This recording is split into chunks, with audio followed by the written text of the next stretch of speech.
జ్యేష్ఠం అందరికీ. ఈ ట్విట్టర్ టెలిగాడు మన గుడిల జోలికి వచ్చేలోపు ఏ విధంగా మాట్లాడుతుండో చూడండి. जुबली हिल्स में आके मैं अगर जीते तो क्या बनाता रे भाई, बोल तो मंदिर बनाता.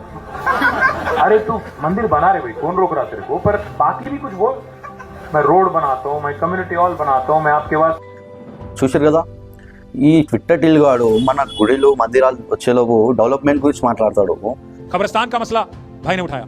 मैं आपसे वादा कर रहा हूँ आज, अगर हुकूमत नहीं मानती है सीधा सीधा जिद्दोजहद करेंगे, जल्द से जल्द इनसे छीनने की कोशिश करेंगे, हासिल करने की कोशिश करेंगे. अगर हुकूमत नहीं मानती 2 साल में हमारी हुकूमत वापस आ रही, केसीआर साहब फिर चीफ मिनिस्टर बनने वाले हैं. और मैं वादा कर रहा हूँ आपको, वादा कर रहा हूँ आपके साथ, पहले ही हफ्ते में जीओ निकालेंगे, आपको आपके हवाले कर देंगे. जो भी जमीन वहां पे है आपके हवाले करेंगे. और साथ साथ बड़े भाई साथ साथ एक और बात भी कह रहा हूँ, अगर वहां सरकारी जमीन नहीं मिलती, अगर प्राइवेट की जमीन भी है तो 2-4 एकड़ वहीं प्राइवेट की जमीन भी खरीद के आपको देना मेरी जिम्मेवारी है. ये मेरी जिम्मेवारी है.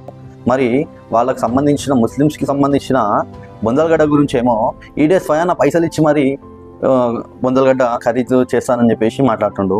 అరే ట్విట్టర్ టెల్లుగా మరి వాళ్ళ గురించి మాట్లాడే, వాళ్ళకి సంబంధించిన బొందలగడ్డ గురించి మాట్లాడేటప్పుడేమో నువ్వే ఇప్పిస్తా అని చెప్పేసి మాట్లాడుతున్నావు. మరి మా గుడిలో గుర్తొచ్చేలోపు నీకు డెవలప్మెంట్ గుర్తొస్తుందారా? ఎవరైతే మాట్లాడిరో బండి సంజయ్ గారు, ఆయనకు దమ్ముంది కాబట్టే గెలిస్తే గుడి కట్టిస్తా అంటుండ్రా బాబు. నీకు దమ్ముంటే నువ్వు కూడా కట్టిస్తాను, పోయేదేముందిరా? హిందువులు ఓట్లు ఎట్లే రారా నీకు పిట్టటిల్లు? అరే అదే వాళ్ళ బొందలగడ్డ వచ్చేసరికి నీకు డెవలప్మెంట్ గుర్తురాదు. నీ ముంగల ఎవడైతే చూతేగాలు నవ్వుతుర్రో వాళ్ళు మరి 10 మందికి పుట్టిర్రా నాకు అర్థం కావట్లేదు, పల్లి గిలించుకుంటూ నవ్వుతుర్రు. అరే ఆడ మాట అన్నప్పుడు మరి మీకు క్వశ్చన్ చేసే దమ్ము లేదారా? క్వశ్చన్ చేసే తెలివి లేదారా? ఉండదు, ఎందుకంటే మీరు 10 మంది పుట్టిరు కదా.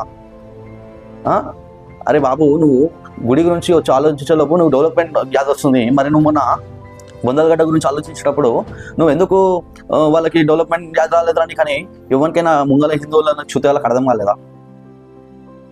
కేవలం హిందువులు ఓట్లు వేస్తున్నారనే కదా ఈ హిందువుల మీద ఇష్టం వచ్చినట్టు మాట్లాడుతారు డెవలప్మెంట్, అంటే గుడిలో వచ్చేలోపు డెవలప్మెంట్ గురించి. అరే నీకు దమ్ముంటే నువ్వు కూడా మాట్లాడరా బాబు. వెనకట్టి నీ అయ్యా హిందువులు బంధువులు అంటే బొంద పెట్టినాం, అర్థమైందా? నువ్వు ఇదే విధంగా మాట్లాడినావు అనుకో, నువ్వు తక్కువ అంచనా ఇస్తున్నావు హిందువులని. హిందువులు బంధువులు అంటే సనాతన ధర్మం అంటే ఒక శక్తిరా, ఆ శక్తితో పెట్టుకుంటే ఏమైందో తెలుసు కదా. మరి నువ్వు ఇష్టం వచ్చినట్టు మాట్లాడుతున్నావు. ఫస్ట్ ఆఫ్ ఆల్ నువ్వు నాస్తికునివి, నీకు ఈ గుళ్ళ గురించి మాట్లాడే రైట్స్ నీకు లేవు. ఇంతకుముందుకు జై శ్రీరామ్ అంటే అన్నం పెడుతుందా బో పెడుతుందా అన్నాను. అంటే ఎంతసేపు హిందువులను కించపరిచే మాటలు తప్ప అన్యమతస్తులను మాత్రం భుజాలను వేసుకొని తిరుగుతావు. మేమేం పాపం చేసినాం రా అంటే ఓట్లు వేసి నీకు పాపం చేస్తున్నామా? చెప్పరా, మెజారిటీ ఓట్స్ నీకు ఓడేస్తుండ్రా? అవురా, మాట్లాడిండ్రా. ఏం మాట్లాడిండు? గెలిస్తే కట్టిస్తా అన్నాడు. మరి నువ్వు కూడా గెలిస్తే కట్టిస్తా అనాలి, లేకపోతే కట్టి అని అనాలి, అంతేగాని గుడి జోలికి వచ్చేలోపు డెవలప్మెంట్ గుర్తొస్తుందారా నీకు? నేను ఇది వీడియో ఎందుకు తీస్తున్నా అంటే ముఖ్యంగా మన హిందువులకు కూడా తెలవాలి. అంటే గుడిలో ఆలోచన వచ్చేలోపు వీళ్ళకి డెవలప్మెంట్ గుర్తొస్తుంది. స్కూల్స్ కట్టియాలి, రోడ్స్ వేయాలి, కమిటీ హాల్స్ కట్టాలి. మరి ఈ బొందలగడ్డలు వాళ్ళకి సంబంధించిన బొందలగడ్డలు కట్టిస్తా, వీని పైసలతో కొని పెడతా అన్నప్పుడు డెవలప్మెంట్ గుర్తురాదారా నీకు? అరే నువ్వు ఏం పాలిటిక్స్ చేస్తున్నావురా? అర్థమైందా? అరే ఈజీగా అర్థమవుతుందిరా. నువ్వు గుడిలో వచ్చేలోపు డెవలప్మెంట్ అంటున్నావు, మరి వాళ్ళ మస్జిద్లు కానీ చర్చిలో వచ్చేలోపు మాత్రం ఎలాంటి డెవలప్మెంట్ నీకు వద్దు. అంటే అంతా ఆలోచించకుండా ఉంటారా? నువ్వు చదువుకున్నావు కదరా, నువ్వు చదువుకున్నావు కానీ నీకు సంస్కారం నేర్పలేడు రా అయ్యా నీకు. అర్థమైందా? జై శ్రీరామ్. ఇంకోసారి హిందువుల గురించి మాట్లాడితే నీకు ఇట్లనే జవాబులు వస్తూనే ఉంటాయి. అర్థమైందా? ఒక టైంలో ఏదో హిందువులు ఉన్నట్టు లేరు, ఇప్పుడు ప్రతి దానికి జవాబు ఇస్తాం. అర్థమైందా బిడ్డ? నీకు పడే ఓట్లు కూడా పడవు. అర్థమైందా? ఈరోజు నీ కార్యకర్తలు ఆలోచిస్తారు, ఇంక దిమాక్ ఉండి మాట్లాడుతున్నా, దిమాక్ లేకుండా మాట్లాడుతున్నా. అసలు నీ పార్టీ ఓడిపోని కారణము నువ్వే. ఎందుకంటే నీవు ఎప్పుడైతే మున్వర్ ఫారూక్ గారిని ఎంటర్ చేసినావో ఆ శిల్పారామంలో, వాడు మన సీతారాములని కించపరిస్తే వాని ఇది డెమోక్రసీ కంట్రీ, ఎవరైనా ఎంట్రీ కావచ్చు అని చెప్పేసి వానికి వేల సంఖ్యలో సెక్యూరిటీ ఇచ్చి వాడిని ఎంట్రీ చేసి ఎంటర్టైన్ చేసినావు. అప్పుడే నువ్వు ఓడిపోయినావురా. నీ పొగరు, నీ యొక్క ఏదైతే ఉందో మతము, అది తగ్గించడం కదరా. మళ్ళీ అదే మతం మాటలు, అదే పొగరు మాటలు తగ్గించుకోరా. అర్థమైందా? కింది స్థాయి కార్యకర్తలు బాధపడుతున్నారు హిందువులు. అరే ఈడెవడరా చూతేగాడు ఇట్లా మాట్లాడుతుండు, హిందువుల గుళ్ళకి వచ్చేలోవేమో ఇంక డెవలప్మెంట్ గుర్తొస్తుంది. వీడే స్వయాన్న మన వాళ్ళ బొందలగడ్డకి ఇప్పిస్తా అన్నాడు, వీడేం పాలిటిక్స్ చేస్తుండ్రా అని ఆలోచిస్తున్నారు.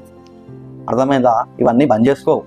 నీకు దమ్ముంటే నువ్వు కూడా గుడి కట్టిస్తాను, లేకపోతే నవరంధ్రాలు మూసుకో. అంతేగాని గుడిలో వచ్చేలోపు డెవలప్మెంట్, అరే డెవలప్మెంట్ కాంతే భారతదేశం ఎదుగుతుందారా? ఎందుకు అట్లేదురా డెవలప్మెంట్? ఒకసారి కరీంనగర్కి పో, తెలుస్తుంది. స్కూల్ పిల్లలకి ఎన్ని సైకిల్స్ ఇప్పించిండు, ఎన్ని శిలా పతాకాలు ఓపెన్ చేసిండు. నీకేం తెలుసురా? నీకు ఎంతసేపు హిందూ ముస్లిం మధ్యలో ఎట్లా లొల్లి పెట్టాలి, పంచాయతీలు చూడాలనేది నీకు ఉంటుంది. ఎందుకంటే నువ్వు నాస్తికుని కదా, నీకు ఎలాంటి ఎమోషన్స్ ఉండవు. నీ గుడి అంటే తెలియదు, దైవం అంటే తెలియదు. తెలియనోనికి ఏం చెప్తాం రా?